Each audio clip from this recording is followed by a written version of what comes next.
Olá, internauta da Jovem Pan Online, boa tarde a você, bem-vindo ao nosso espaço online desta sexta-feira. Vamos falar de um livro que foi lançado nesta semana, o livro Flores do Cárcere, que expõe a realidade de 160 mulheres de uma cadeia feminina. Hoje nós vamos conhecer aqui no espaço online algumas dessas histórias, com quem pesquisa muito sobre o assunto, a autora do livro, Flávia Ribeiro de Castro. Muito obrigada pela presença, Flávia, uma ótima tarde para você.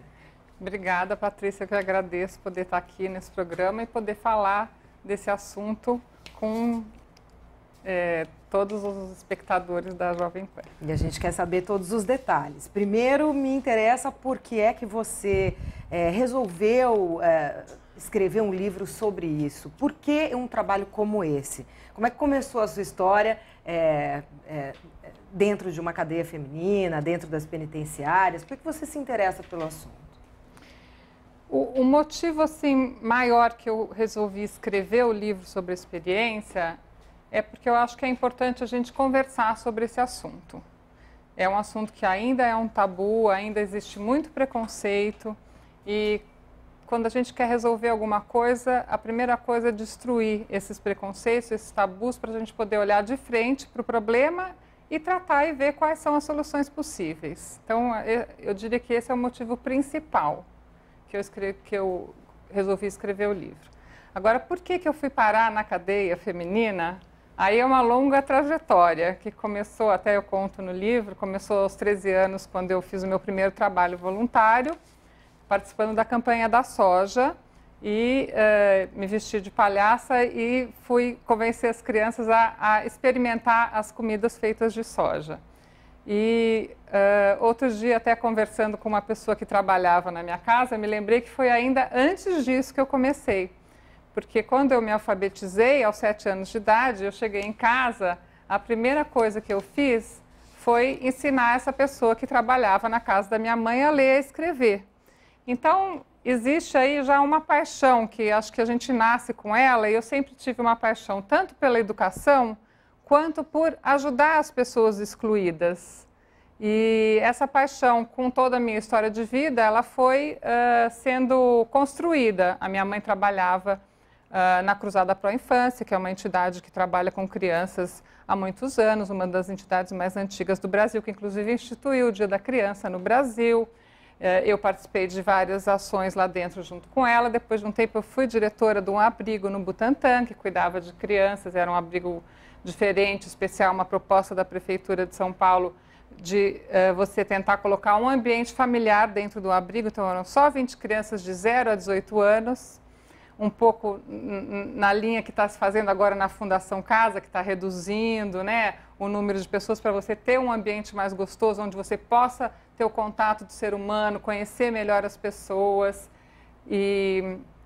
E depois disso tem toda a minha história. Tem um primo da minha avó, eu viajava muito com a minha avó para o Rio de Janeiro de trem, e esse o primo da minha avó, que é o Astrogésio de Ataíde, que é uma pessoa conhecida, era uma pessoa, ela contava as histórias dele participando da redação dos direitos humanos. Então, todas essas coisas, essas histórias de vidas foram me influenciando e me levando para trabalhar nessa questão. E, finalmente, quando eu trabalhei no abrigo com essas crianças, eu tinha muita curiosidade sobre a família, porque a gente entendia lá no abrigo que é muito importante você trabalhar a família da criança. Você recebe ela, mas o objetivo principal é você tentar resgatar, reconstruir essas relações, que são as primeiras relações da criança, que é a família, e é a relação eterna que ela tem. É muito importante você conseguir restabelecer e, às vezes, ajudar a família também a se fortalecer. E muitas das mães dessas crianças do abrigo estavam em cadeias. Então, ficou uma curiosidade de entender melhor isso. E esse foi o motivo pelo qual, nessa época que eu morei em Santos, aí no livro eu conto detalhes da história, que foi difícil eu conseguir entrar lá dentro, e por quê, e como que isso foi despertado naquele momento, esse desejo. Mas por isso que eu fui para lá e falei, eu vou entrar nesse mundo, porque como que a gente pode querer modificar uma coisa que a gente não conhece, né? Então eu falei, eu quero ver com os meus olhos, eu quero entender isso um pouco melhor. E aí, a partir de 2005, foi no ano de 2005 que você realizou esse trabalho voluntário dentro da cadeia pública feminina de Santos. Você frequentou regularmente a prisão? Eu frequentei regularmente.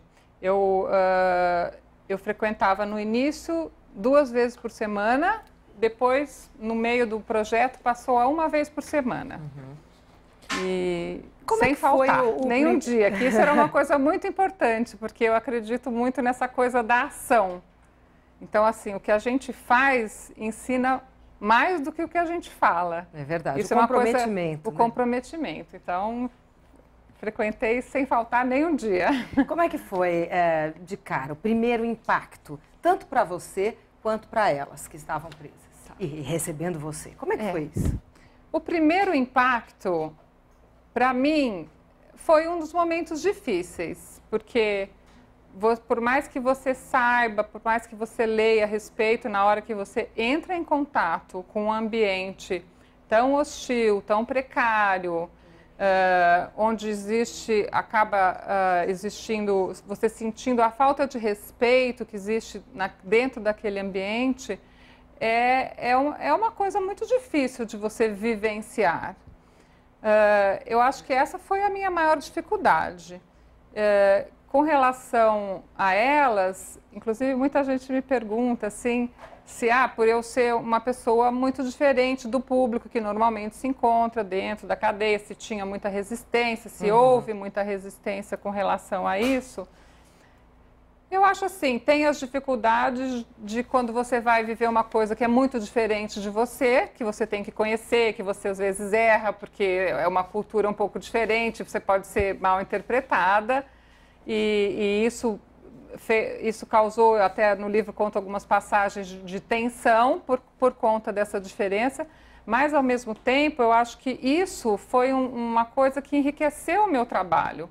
Porque elas também tinham uma curiosidade de se relacionar com uma pessoa que era um pouco diferente delas, aparentemente, em alguns aspectos também da vida. E isso não só enriqueceu, como acabou aproximando. Eu acho que foi uma coisa que foi muito mais positiva, essa diferença, do que negativa. Começou com uma curiosidade e aí essa relação acabou se frutificando. Isso. Eu acho que isso tem muito a ver com a relação humana. Eu acho que assim, a riqueza de você lidar com o diferente que faz você crescer, você aprender. E eu acho que essa diferença foi muito bem...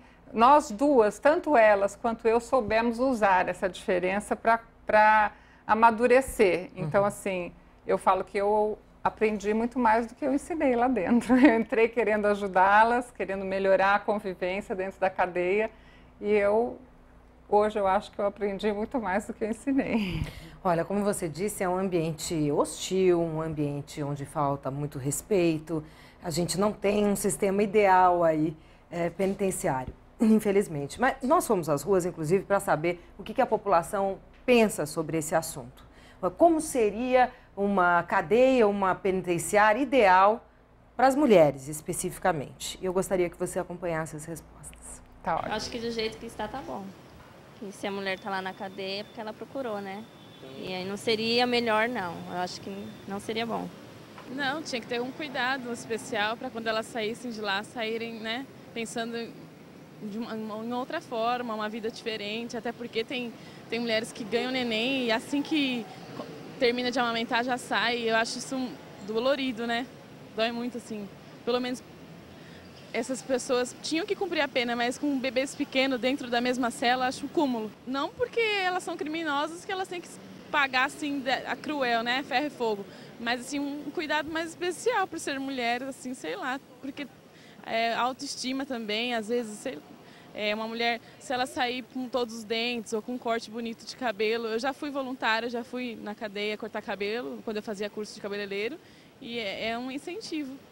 Eu tenho uma sobrinha que está na penitenciária e o tratamento é horroroso. Principalmente em termos de corrupção lá dentro mesmo. Porque daí, se você não faz o que elas querem, as presas que estão mais antigas, daí se apanha, essas coisas. Então, eu acho que tinha que mudar. O sistema penitenciário no Brasil é realmente ultrapassado, né? Tanto feminino como masculino. acredito que com atividades, né, para que ela possa melhorar pessoalmente, espiritualmente, alguma coisa, alguma tarefa que ela possa fazer. Não, nem para as mulheres, nem para os homens. Tema com reabilitação, né? Com inserção social novamente. Hoje em dia o sistema carcerário ele não reabilita ninguém, nem mulher nem homem. E eu acho que para a mulher é ainda mais difícil, porque ela não tem direito a visita íntima. É um sistema que acaba baixando a estima da pessoa, né? Você concorda com isso, Flávia, pela sua experiência? Eu concordo sim, Patrícia. Eu acho que assim, o Brasil ainda tem muito a construir nessa área. Nós temos as leis de execução penal que já estão bem estruturadas no sentido de entender que as pessoas, para elas melhorarem, elas precisam não só de ajuda, mas de atividades que possibilitem esse caminho ser construído, mas ainda existe muita diferença entre o que está previsto em lei e o que se compreende com relação ao que acontece na cadeia.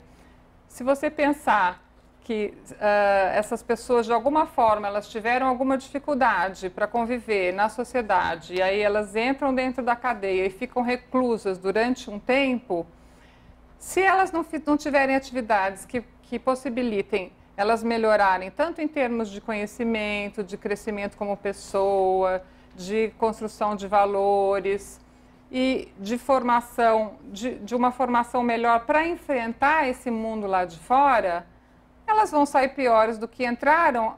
Ou seja, a gente está, na verdade, ensinando elas a voltarem para uma sociedade e repetirem, talvez até de maneira com mais dificuldade, o que elas fizeram lá fora. Então, é muito importante essa mudança, o sistema está engatinhando, mas existe uma concepção, um entendimento bom disso.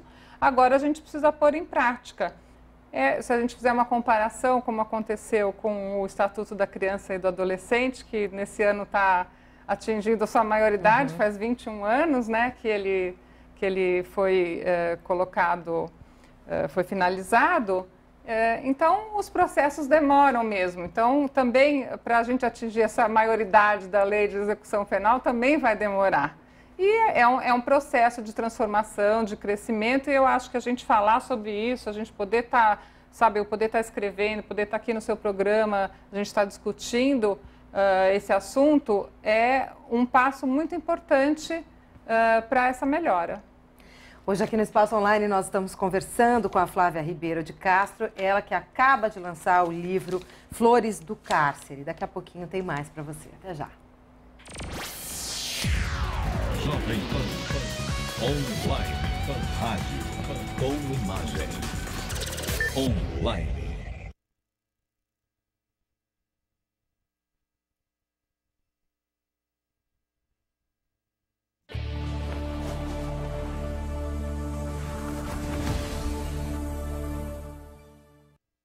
Seguimos com a segunda parte da nossa conversa com a Flávia Ribeiro de Castro, que escreveu Flores do Cárcere. Ela conviveu com 160 mulheres de uma cadeia feminina e está falando conosco sobre esse assunto. O livro foi lançado nessa semana e tem a apresentação, inclusive, do Dalmo Dallari, que é professor emérito da Faculdade de Direito da Universidade de São Paulo. Você diz na apresentação que a sua missão inicial era promover uma cultura de paz e inclusão dentro da cadeia.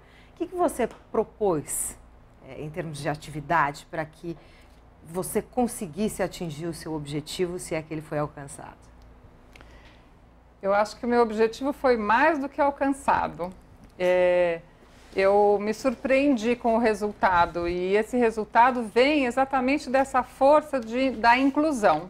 Porque na hora que as pessoas falam assim, mas você trabalha dentro da cadeia sozinha com 160 mulheres? Eu falei, não, você já respondeu a pergunta, eu não trabalho sozinha, eu trabalho com 160 mulheres. Então, na hora que você inclui, você quebra essas dificuldades, porque o ser humano, no final, ele tem muito medo de de ser rejeitado, de não poder participar de algum processo, de não ser amado. Então, na hora que ele se sente à vontade, aí é muito fácil você fazer qualquer tipo de trabalho. dentro da cadeia feminina, nós fizemos 3 grandes projetos. O primeiro foi um jornal, que foi uma experiência muito rica, e onde eu pude conhecê-las melhor, porque elas falavam de si, e pude me relacionar primeiro com um grupo pequeno, que eram 2 grupos de 14 alunas. E depois disso nós fizemos um coral, que foi uma homenagem no Dia das Mães, e que foi um momento onde a cadeia estava muito sensibilizada, foi um momento de muita emoção dentro da cadeia, além de ser Dia das Mães. Essa questão da arte é um instrumento muito bom de trabalho para você aproximar, para você trabalhar as relações. E nós finalizamos assim, esse crescimento de trabalho com um desfile, que foi um desfile que elas mesmas propuseram e que começou como um concurso de beleza, mas nós fomos trabalhando e discutindo os valores e elas mesmas chegaram à conclusão de que não era para a gente competir naquele ambiente, e sim para a gente fazer uma coisa que todo mundo estava precisando, que era olhar para a sua autoestima e construir e aceitar-se como é e aceitar as diferenças. Então foi um desfile onde elas falavam assim, então vai ter gorda, vai ter grávida, vai ter magra, vai ter morena, vai ter de todo tipo. Então foi uma homenagem à diversidade. Além da homenagem à mulher, foi um momento de união de toda a cadeia, onde todo mundo participou, e essa atividade já foi lá dentro, na área onde elas convivem. E foi realmente um momento de reunião de todo mundo, não só das presas, mas também das carcereiras, que ajudaram e participaram desse evento. Na cadeia pública feminina de Santos, onde você esteve por todo esse tempo, é um local de transição? Onde elas esperam o julgamento, é isso? A cadeia é um local onde elas aguardam o julgamento, em teoria.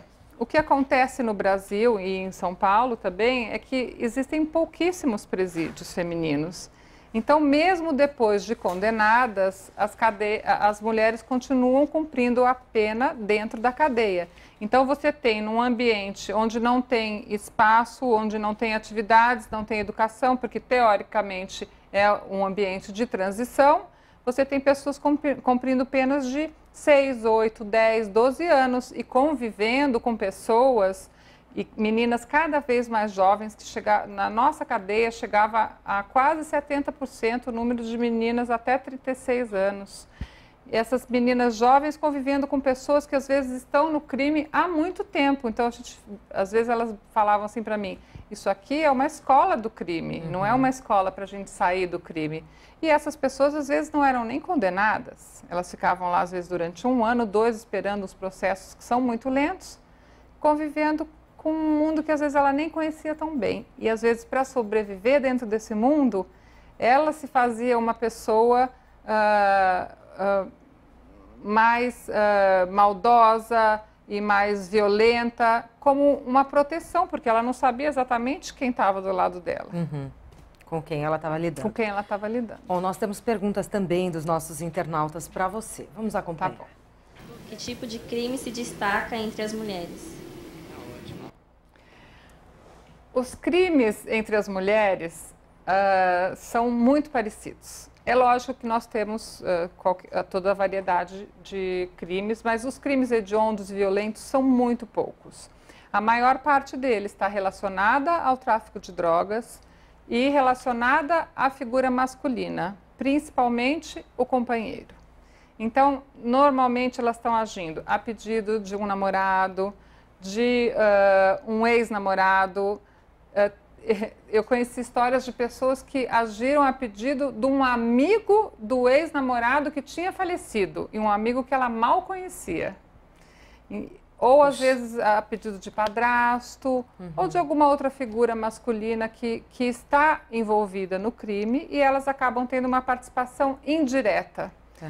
E a gente conversava muito sobre essas questões, quer dizer, e por que você participou? Porque por mais que eles tenham pedido, você tomou uma atitude, poderia ter dito não.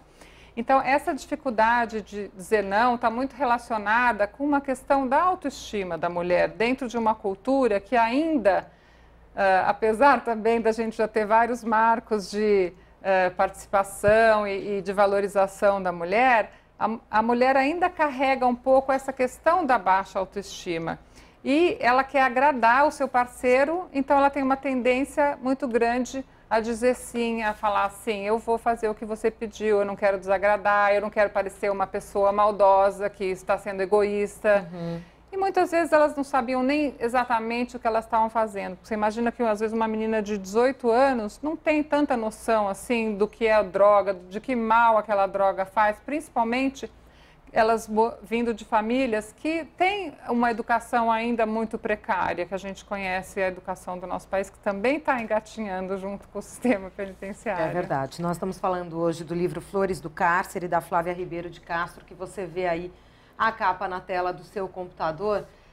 Esse assunto que você tocou, eu acho que é muito interessante, porque a mulher está indiretamente envolvida no crime, né? E sempre tem a figura masculina que determina lá o que ela deve ou não fazer.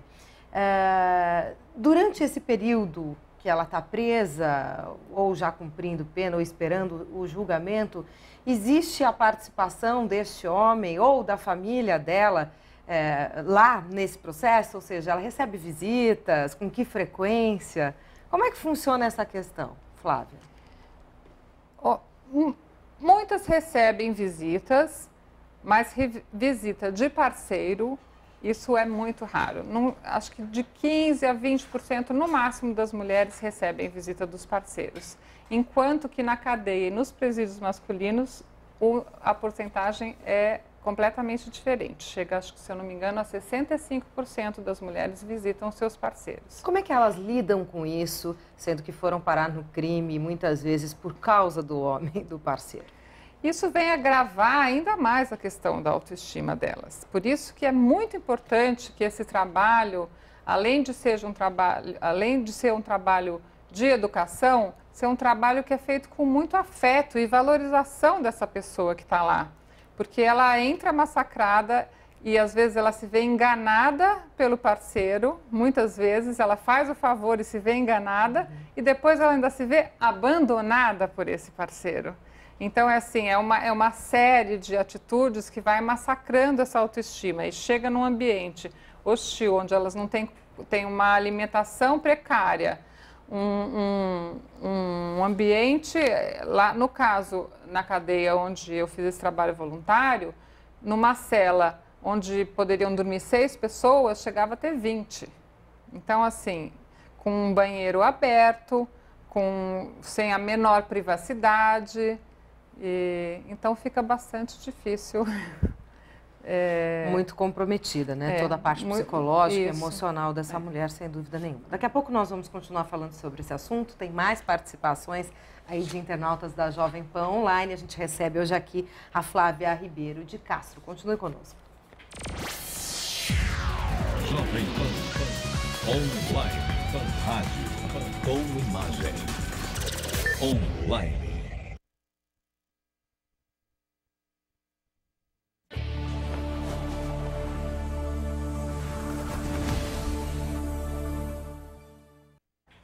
Internauta da Jovem Pan Online, terceiro bloco da nossa conversa com a Flávia Ribeiro de Castro. Ela que escreveu o livro Flores do Cárcere. Ela conta a realidade de 160 mulheres presas numa cadeia feminina de Santos. A Flávia, que é formada em administração de empresas na Faculdade de Economia e Administração da Universidade de São Paulo e trabalha voluntariamente aí na questão social há muito tempo, como ela mesma diz, desde os 7 anos de idade. Quer dizer, faz muito tempo. Ainda sobre essas mulheres, conta para o internauta da Jovem Pan Online como é que é exatamente a rotina delas, como é que elas se organizam para viver ou sobreviver num ambiente tão hostil como esse. No caso, como realmente o ambiente lá não tem nenhum espaço para atividades, a rotina delas é uma rotina muito pobre, no sentido de que o que elas podem fazer é andar no pátio, tomar sol e de atividade não tem muito além disso. O que existe dentro, sim, é uma organização de um grupo que eles chamam de grupo da faxina, que é um grupo que realmente trabalha de manhã até de noite, que distribui a alimentação, que ajuda no que for necessário, às vezes as cartas, por exemplo, elas distribuem as cartas que chegam para as mulheres e levam lixo para fora, recolhem o lixo, distribuem as 3 refeições que tem, né? E agora, com relação às outras, não. Quando eu entrei lá, existia uma rivalidade muito grande entre 2 grupos da cadeia. Então, existia um grupo que tomava sol de manhã e o outro grupo que tomava sol à tarde. E no período contrário, então, elas ficavam trancadas dentro das celas. E aí, o que elas faziam era tomar banho, fazer sua higiene. Algumas liam, mas isso não era uma coisa muito comum. Ver televisão, quase todas as celas tinham uma televisão que sempre alguma pessoa levava e aí a televisão ficava comum, até porque a cela é muito pequena, na hora que você liga uma televisão ou um rádio, todo mundo escuta.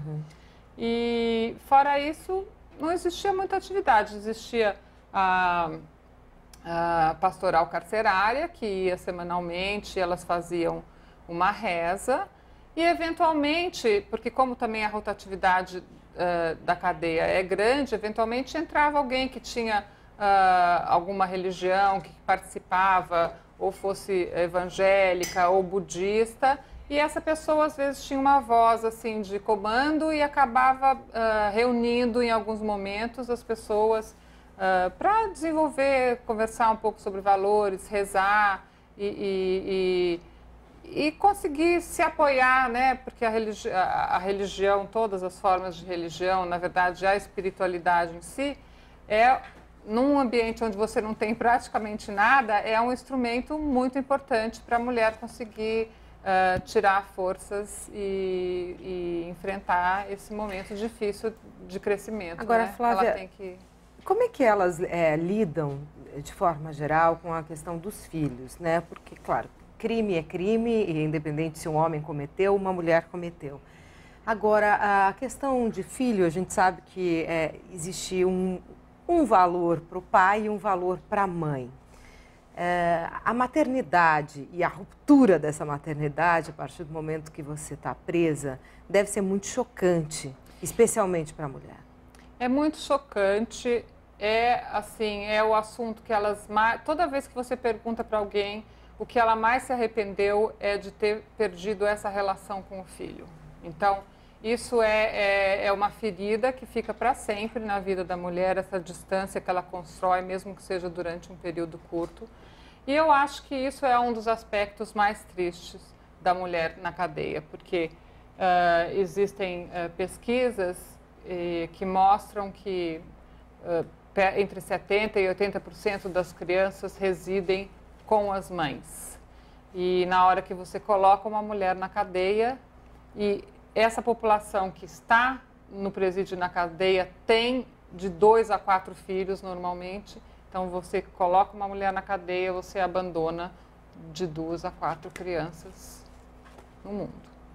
Essa é a realidade. Você teve a oportunidade de vivenciar a saída de alguma mulher, ou algumas mulheres, dessa cadeia de Santos? Como é que foi esse retorno à sociedade, o reencontro com os familiares e com os parceiros? Você teve a oportunidade de vivenciar isso? Infelizmente, o reencontro com a família e na sociedade, eu não tive a oportunidade de vivenciar pessoalmente, de conversar com essas mulheres e de ouvir delas o que aconteceu. Mas eu consegui notícia de algumas dessas pessoas e algumas que conseguiram realmente se encaixar novamente, conseguir um emprego, retornar, ser aceita na família.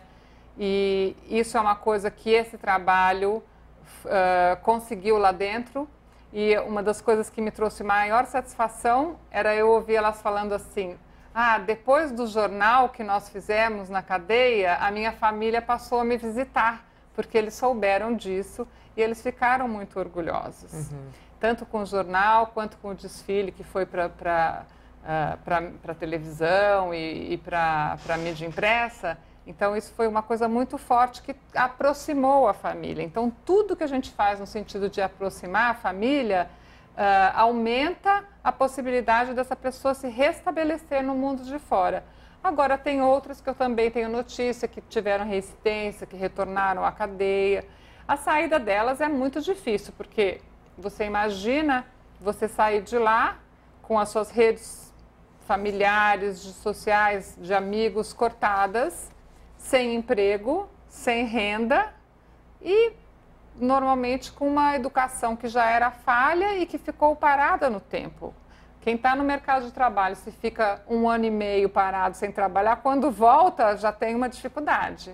Você imagina alguém que passou por tudo isso e ainda sai com um carimbo de ex-presidiária. É verdade. Então, realmente, é uma volta muito difícil. E se o trabalho que a gente for fazer de reabilitação não chegar a contemplar esse período, que é o período mais importante, que é onde ela está mais vulnerável e ela tem que resistir ao crime, porque a única entidade que vai procurá-la na saída da prisão é o crime. Olha, nós temos mais uma pergunta de um internauta para a Flávia. Vamos acompanhar. Se existe alguma lei ou algum trâmite ou algum projeto que viabilize esse tipo de situação que hoje acontece, né?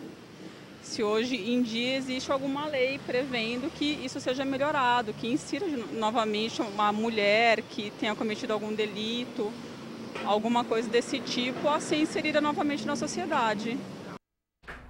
Vem bem de encontro ao que a gente está dizendo. Vem bem de encontro ao né? que a gente está dizendo, inclusive tem a Fundação de Amparo ao Preso, que faz um trabalho nesse sentido de dar um apoio quando a presa sai e vai para o mundo de fora, tanto para a feminina quanto para o masculino. Agora, no nosso caso, eu não consegui participação e ajuda porque eles trabalham com o sistema penitenciário, que é onde as mulheres deveriam estar, só que a maior parte delas não está em penitenciários e sim em cadeias. Então, por questões burocráticas, administrativas, elas não podem fazer esse auxílio, esse tipo de trabalho com as mulheres, porque a maioria das mulheres está em cadeia e não em penitenciária. Só para a gente fechar a nossa conversa nesta sexta-feira, eu quero ouvir de você o seguinte: no que elas se diferem de nós? Essa é uma pergunta boa.